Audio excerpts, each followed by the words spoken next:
Welcome to the Cheap Banger series, guys. You may ask yourself, what is a cheap banger? Well, a cheap banger is a car that, in my opinion, has to tick few boxes. The first one, and most important, obviously, is being relatively inexpensive for your budget, being cheap. And second one, reliable. Third one, cheap to insure and tax. And the fourth one, to be economical, so to be fuel efficient. In my case, that car fits all four. What I'm sat in is a Hyundai I30 1.6 diesel, for which I paid only £1,800. Considering this car is just over 100,000 miles, it is accident free. That was a good price to pay for it. It had well-documented service and maintenance history. However, it needed some work, such as new front anti-roll barreling, wheel alignment, changing the rear calipers and set of new rear tires. All in all, that set me back £290. Now, let's get back behind the steering wheel and discuss some things that I find a little annoying and others that I love about this car. You are gonna be surprised by pretty much nothing. The only thing exciting here is that auxiliary and USB input, to which I have connected this little device here that enables me to connect my phone and stream music and have phone calls over my phone and hear it through the speakers of the car. You've got air conditioner, you've got this radio. The speakers on that car are quite decent, so I'm happy with that. And then the plastic here, well, everywhere it feels like cheap plastic, so nothing to be excited about really. So that is just a hard plastic, that's hard plastic. If you care about that for that amount of money, I don't think actually you are after a high quality interior parts. So it's not very tactile. You have some feeling, it's definitely better than those touch buttons that they have now in the new cars. Let me turn the fan off just so it doesn't make unnecessary noise. And here you've got 4 electric windows, you've got electrically operated mirrors, you've got the ESP system, that is the stability system. You can control the level of the headlights, and then this is a dimmer toggle. The car is a 6-speed manual gearbox, which is great. It is not leather seats, but there were models that are equipped with leather seats, so if you're after that, you can find those as well. Those ones that are with the leather seats, they're also heated. Now here you've got the control for the radio. You can change the different modes, you can control the stations, and this one, what that car lacks is a cruise control. So some of these cars, they were coming with a cruise control, and now you can see that has been my average fuel consumption for the last almost 2,500 miles, so it is really good. So what I don't like about this car, apart from the cheap looking interior, is the noise of the engine.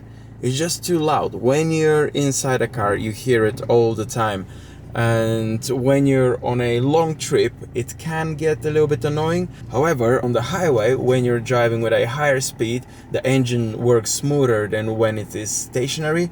But what you hear then is the ambient noise, is the tire roll noise, which it's not amazing. It's not very well insulated, but what we are looking for is efficiency, and that car for the last 2,000 miles has been averaging 54 miles per gallon, and in my books that is quite good. Before we continue with anything else, what I think we gotta do is test the 0 to 60, as there is nothing more important in a family car than a 0 to 60 time. I bet you agree with that.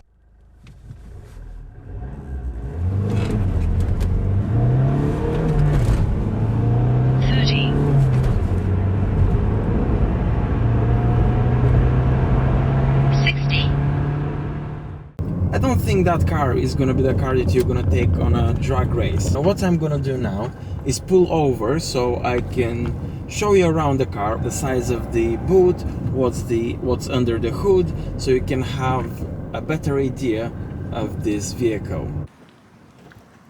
And here is the boot. It is a 340 liters of space. which can fit lots of things. And as you can see, there are things that actually you're not supposed to see, because that's my future content for the BMW and I wanted to keep it secret. But anyway, I'm gonna close the boot now and let's head inside. Even if you're a big person, you can sit comfortably in those chairs. And here is the back. It's very important to stay hydrated. That's why that water bottle is in here. It's just a seat. Nothing too exciting. Me being short, you can definitely fit a tall person behind me, but even if it was someone taller driving, you have still enough of knee space. Here it is, what you're gonna find under the hood. Probably something that no one is going to open and check unless it's broken. If it's broken, then probably it's gonna be too late and you're screwed, so you just need to go to the mechanic. You've got that rather dull looking engine cover, and the engine is here. You've got air filter, you've got the battery here at the front, the window washers liquid. I don't think anyone cares what's under the hood of a 1.6 liter diesel car. There are a few problems that people on the Hyundai forum have reported. The clutch, so if the car has covered more than 60,000 miles and the clutch hasn't been replaced, it is very much likely that it will go soon. Then it's corrosion, that's the other problem that that car may suffer from. And the condenser unit of the air conditioner.